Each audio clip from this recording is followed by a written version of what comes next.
동의대 동아시아 연구소는 동아시아 각 지역의 사회와 문화에 대한 공동 연구를 진행하는 곳인데 최근에 제일한인에 대한 연구가 이뤄졌다고 합니다. 제일한인은 누군지, 부산과 제일한인은 어떤 관련이 있는지 자세히 이야기 나눠보겠습니다. 예, 동의대 동아시아 연구소 이경규 소장 스튜디오에 함께합니다. 어서 오십시오. 어서 오십시오. 네, 안녕하세요. 예, 동의대학교 이경규 교수입니다. 불러주셔서 감사합니다. 예, 감사합니다. 교수님 와주셔서 감사합니다. 앞서 우키시마오 승선자 명부 이런 얘기도 했지만 예. 제일한인의 역사가 굉장히 오래됐잖아요. 예. 제일한인 어떤 분들입니까? 현재 일본에 살고 있는 모든 한국 국적자 및 그 자손들을 통틀어 일컫는 말인데요. 네네. 제일한인이라는 용어는 여러 용어로 사용되고 있습니다. 제일한국인, 제일코리안, 그리고 제일동포, 제일교포 등으로 우리가 일상생활에 많이 불리는 그런 사람들의 범주 안에 들어있다고 말씀드릴 수 있겠습니다. 1945년 해방 이후 네. 일본에 체류하던 한인들의 상당수는 한반도로 부산을 통해서 한반도로 들어왔습니다만 불안한 한반도의 정치 상황 그리고 경제 혼란 등으로 인해서 잔류했던 사람들도 상당수 있었습니다. 예. 그리고 한국으로 귀국한 한국인들 중에도 이들한테 일자리가 한국 상황에서 부족했기 때문에 귀국했던 일부 한인들은 다시 일본의 일전에 일했던 일본의 공장이나 지역으로 네네. 다시 돌아가게 되는 형국이었습니다. 특히 오사카에 제일 한인들이 상당히 많습니다만 그 네네. 많은 이유가 그들이 일할 수 있었던 공장들이 상당히 많이 밀집돼 있었고 그곳에서 많은 한인들이 일했기 때문이라고 할 수 있겠는데요. 사실상 제일 한인 1세대는 이때부터 형성되기 시작한 것이라고 볼 수 있겠습니다. 네네. 특히 이곳 경상도 출신과 제주도 출신이 엄청나게 많습니다. 예. 실제로 이들 경상도 지역과 제주도 지역은 일본과 거리도 가깝고 해서 역사적으로 많은 교류도 있었고 또 문화적으로 많은 영향을 주고받은 지역이기도 합니다. 네. 예, 이렇게 또 일자리를 찾아서 다시 일본으로 건너간 제일한인이 많다라고 얘기를 해주셨는데 대한민국이 세계 10위권 경제대국으로 성장하는 데는 이렇게 수많은 제일한인들의 뒷받침이 있었다고 하더라고요. 자세히 좀 말씀해 주시지. 예, 말씀드리겠습니다. 대한민국이 세계 10위권 경제대국으로 성장하는 데는 많이 알려져 있지 않습니다만 수많은 재외 동포들의 뒷받침이 있었다고 하는 사실들은 연구자들을 통해서 추지 사실이 되겠습니다. 네. 특히 제일한인의 모국 공헌에 대한 기록을 한국의 역사 교과서에 실어야 한다고 하는 주장을 하는 사람들이 있을 정도로 제일한인들의 모국 사랑이 자주 회자되고 있는 데는 나름의 이유가 있습니다. 해방 직후 1948년 런던 올림픽에 출전하는 한국 대표팀에게 제대로 된 유니폼이 없었습니다. 이 소식을 전해 듣고 유니폼과 여비를 지원한 것을 비롯해서 한국 전쟁 때는 조국을 구하고자 학도 의용군으로 참전하는 일도 있었습니다. 그리고 한국 최초의 공단인 구로공단 탄생과 서울올림픽의 성공적인 개최를 위해서도 발벗고 나선 이들이 바로 이들 제일한인들이었습니다. 예.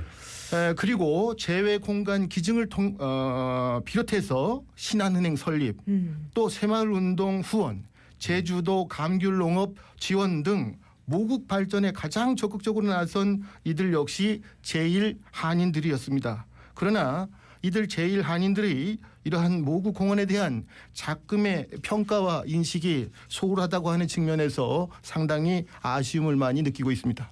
그만큼 이제 대한민국 경제 발전에 이바지한 바가 큰데도 불구하고 그리고 굉장히 결정적인 역사의 어떤 그 진실을 파보면은 그 역사에서 제일한인들이 굉장히 많이 나오더라고요. 요소에. 그래서 아마 소장님도 이 연구가 좀 부족하다라고 생각해서 적극적으로 나서시는 거네요. 예, 그렇습니다. 예. 일제 강점기의 가난을 피해서 일본 열도에 건너가서 온갖 힘들고 어려운 역경을 극복하면서 살아내야 했던 제일한인들의 삶을 우리는 기억해야 합니다.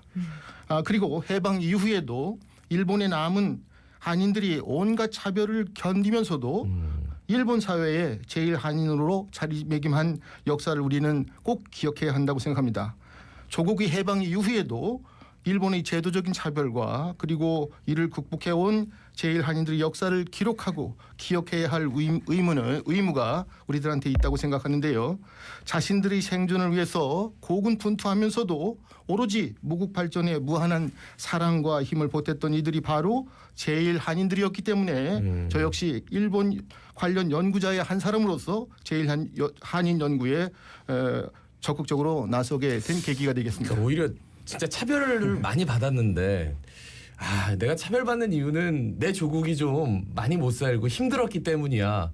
그래서 내 조국이 일단 잘 살아야지 나도 차별 좀 덜 받고 정확히 말씀하셨습니다. 그런 마음도 있었겠네요. 그죠? 예. 그분들의 마음속에는. 그렇죠. 예, 그러면 소장님께서 이 동아시아 연구소에서 가장 처음 시작한 프로그램 사업은 무엇이었고 또 어떤 의미가 있습니까? 예, 연구소가 생긴 지는 10년이 채 되지 않습니다만 7, 8년 전에 우연히 연구소 프로젝트 사업을 통해서 해방 이후 제1한인 마이너리티 미디어 해제 및 기사명 새긴 시리즈를 발간한 바 있고 또 데이터베이스를 구축한 바 있습니다. 이 프로젝트는 제1한인들이 일본 사회에 동화되기보다는 네네. 그 차이를 만들어가면서 새로운 공존의 방식을 새롭게 찾아낸 제1한인 사회와 문화가 변천해온 과정을 제1한인 신문, 잡지, 매체를 통해서 분석하고자 하는데 그 목적이 있었고요. 현재 진행하고 있는 프로젝트 역시 그 연장선상에 있다고 말씀드릴 수 있겠습니다. 예.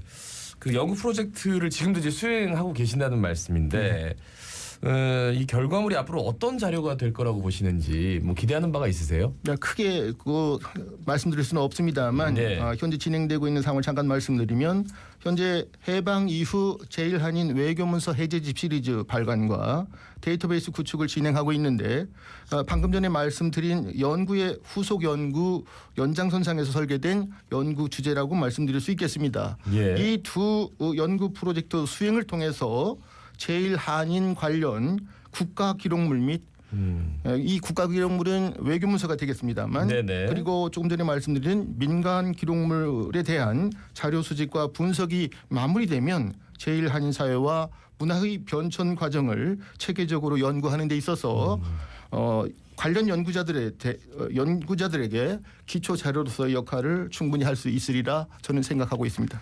우리나라의 어떤 근대 역사에서 특별한 사건이 있었다면 그리고 이제 이바지한 공로가 컸다면은 그러니까 외교 문서상으로도 그게 다 이렇게 드러나는 바가 많은가 보죠? 어떻습니까? 그렇습니다. 예, 아직까지 그 공개되지 못한 부분도 상당히 있습니다만 공개된 범위 안에서 연구를 해도 상당히 그런 부분들이 정의되면 예를 들어 어떤 게 있을까요? 교수님이 연구하시다가 뭐 이렇게 그런 상황 하나 갑자기 질문을 하셔가지고 네네. 정확히 말씀을 드릴 수 없습니다만 특히 최근에 와서 외교 문서를 하는데요. 네네. 기존에 외교 문서 비밀이 많습니다. 그렇죠. 그런데 요즘 이제 30년이 지나면 이제 공개하는 공개하죠. 과정에서 이전에 없었던 많은 것들이 공개되는 과정에서 이제 그 부분이 저희들이 이 연구에 적극적으로 거기서 나서게 된 계기라고 제1한인이 언급이 돼요. 예, 많이 등장합니다. 그다음에 외교 문서 안에도 제1한인 내지는 한국 관련 외교 문서가 가장 많은 부분을 차지하고 있다고 하는 것도 사실입니다. 그렇군요.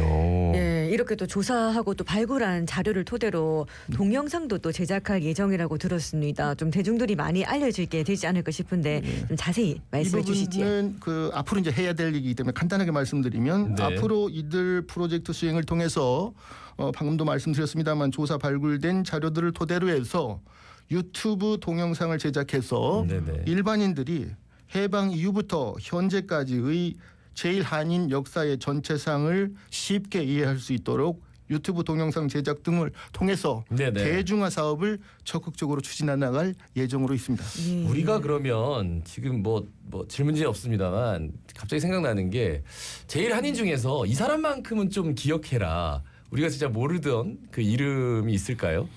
이름을 지금 구체적으로 함부로 말씀을 드릴 수 함부로 외교 문서이기 때문에요. 그런데 우리 특히 아니면 뭐 사할린 한인의 경우 있잖아요. 네네. 사할린 한인의 경우에 한국 정부에서 적극적으로 나서서 구출을 해야 됨에도 불구하고 당시 시대적인 상황과 여러 어려움이 있어서 이제 현재 진행형으로 남아 있습니다만 그 과정에서 많은 제1한인들이 적극적으로 나선 부분이 있습니다. 아, 사할린 한인들을 를 구출하기 위해서 자기들은 일정 부분 구출이 됐는데 남아서 사할린에서 고생하고 있는 이 자기 동료들을 생각해서 그 이후에 지금도 현재 진행형인데요. 그 부분에 대해서도 이 연구를 추진하는 과정에서 좀 밝혀낼 생각으로 있습니다. 그러니까 우리나라 경제 발전에 이바지한 것 이상으로 예. 사할린에 있는 한인들이 그 나라에서 다시 귀국할 수 있게끔 예, 강제 징용된 그 제일 그 사할린 동포들이거든요. 네네. 그분들에 대해서는 앞으로도 꾸준히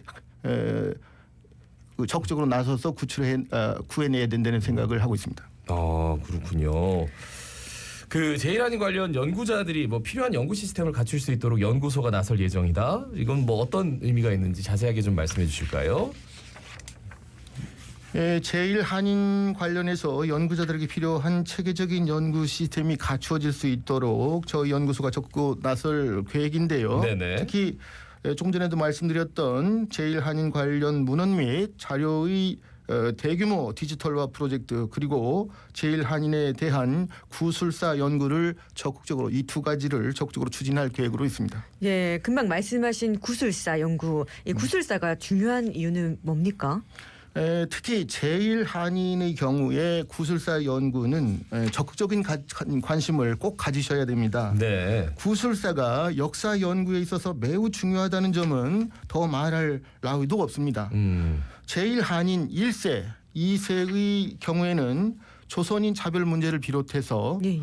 조선인 북송 문제나 유골 봉안 그리고 제1한인의 법적 지위 제주 4.3 사건 등 역사적인 굵직굵직한 사건들의 진상 규명을 위해서도 이러한 구술 정리가 반드시 필요한 작업이라고 저는 생각합니다. 다소 늦은 감이 없지 않습니다만 네네. 이러한 역사적 사건의 진상 규명에 필요한 확실한 단서를 찾기 위해서도 동시대를 살았던 체험자들에 대한 구술사 연구는 꼭 필요한 부분이라고 생각하고 있습니다. 그러니까 역사라는 게 이제 그분들이 생존해 계신 분들도 계셔야 되는데 예. 그분 계실 때 이제 담아놓는 게 굉장히 중요하겠네요. 조금 더 말씀을 드리겠습니다. 네네. 그래서 이제 1세, 2세의 경우에는 그 안 계신 분들이 많기 때문에 네네. 이제 제 3세, 4세 중심의 제1한인 사회가 되었습니다.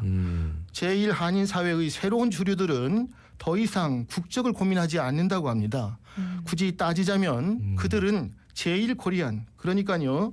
한국에 뿌리를 두고 일본에 살며 한국과 일본의 양쪽 문화를 모두 이해하는 글로벌 집단이라는 의식을 갖고 있다고 이해할 수 있겠습니다. 그래서 정체성이 날로 변화해가는 이들 제1한인 3세 4세를 대상으로 한 다양한 관점의 구술사 연구 또한 필요한 시점에 와 있다는 말씀을 드리겠습니다. 알겠습니다. 정말 중요하네요. 그리고 2세 3세들이 그러니까 1세 2세들은 인터뷰가 좀 잘 될 것 같은데 예, 또 내려오면은 인터뷰 잘 안 해줄 것 같아가지고 그것도 좀 그렇습니다. 예, 녹록치 않을 것 같아요. 그리고 1세 2세하고 3세 4세의 인터뷰 내용은 상당히 다른 부분이라고 다르겠죠. 생각하거든요. 예. 그렇기 때문에 두 층이 공이 인터뷰가 필요하다는 생각을 하고 있습니다. 제1한인의 뭐 역사성을 지역의 공공유산으로 만들 수 있는 최적의 장소가 부산이다. 예, 이유가 이거는 있겠죠. 약간 그 오바한 그 느낌이 들 수도 있겠습니다만 저는 전혀 오바라고 생각하지 않습니다. 예.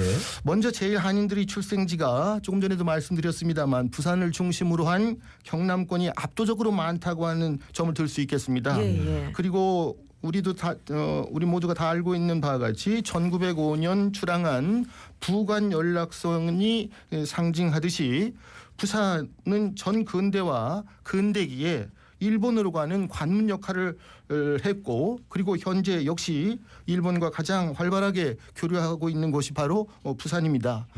그리고 아직까지 과거의 식민유산이 부산 도심 곳곳에 혼재되어 있는 장소이라는 점에서 저희들의 연구 성과의 사회적 환원은 물론이고 제1한인의 역사성을 지역의 공공유산으로 만들어갈 수 있는 최적의 장소라고 저희들은 생각하고 있습니다. 그러면 교수님께서는 이 역사성을 지역의 공공유산으로 만들어야 하는 이유는 뭐라고 생각하십니까? 네. 1912년 문을 연 대한제국 최초의 근대 항만 부산 북항체 1부두입니다. 네네. 초기에는 부산과 일본 시모노세키를 연결했던 부관 연락선 부두로 활용되었습니다. 네네. 그리고 일제 감정기에는 식민지 수탈의 통로였습니다. 또한 해방 이후에는 조금 전에도 말씀드렸던 수십만 귀한 동포들이 들어오는 길목이 바로 부산이었습니다. 네네. 최근 부산 해수청에서는 국내 최초의 정기 국제 여객선인 부관 연락선과 부산 시모노세키 항로를 역사 문화 유산으로 추천했다고 합니다. 예. 그만큼 이 부산항은 국가와 지역 경제 발전에 있어서 큰 역할을 한 장소라고 생각합니다. 이에 덧붙여서 일제 강점기 가난을 피해서 일본 열도로 건너가 힘들고 어렵고 위험한 삶을 살아야 했던 제일 한인들의 삶과 애환이 오롯이 담긴 곳이 또 바로 이 부산항이기도 합니다. 그리고 자신들이 생존을 위해서 고군분투하면서도 오로지 모국 발전에 무한한 사랑과 힘을 보탰던 이들이 바로 제일 한인들입니다. 이러한 제일 한인들의 역사성을 이 부산 지역의 공공유산으로 만들어가야 하는 것은 어쩌면 당연한 일이 아닌가 저희들은 생각하고 있습니다. 굉장히 좀 중요한 지점을 짚어주신 것 같아요. 북항 1부두가 이제 보존이 되겠죠. 예, 그 보존이 되기로 이제 결정이 났는데 거기에 무엇을 담을 것이냐, 그렇죠? 그런데 우리가 몰랐던 역사, 제일 한인의 역사가 고스란히 담겨져 있는데 그걸 간과하고 넘어갈 뻔했는데 오늘 소장님 모셔가지고 여러 가지 짚어주시는데 굉장히 중요한 역사고 그걸 담을 수 있는 좋은 공간이고 또 부산의 역사기도 하고 이게 충분히 공공유산이 될 수도 있겠다라는 생각. 예, 그 연구 결과물이 나오면은 북항 1부두에서도 좀 제일 한인의 역사를 좀 볼 수 있지 않을까 한번 기대해 보겠습니다. 도와주십시오. 오늘 말씀 잘 들었습니다. 고맙습니다. 고맙습니다. 고맙습니다. 예, 동일대 동아시아 연구소 이경규 소장이었습니다. 감사합니다. 예, 자갈치 아짐의 18,424회 김예지였습니다. 예, 아나운서 김동현이었습니다. 오늘도 힘찬 하루 보내십시오. 감사합니다. 고맙습니다.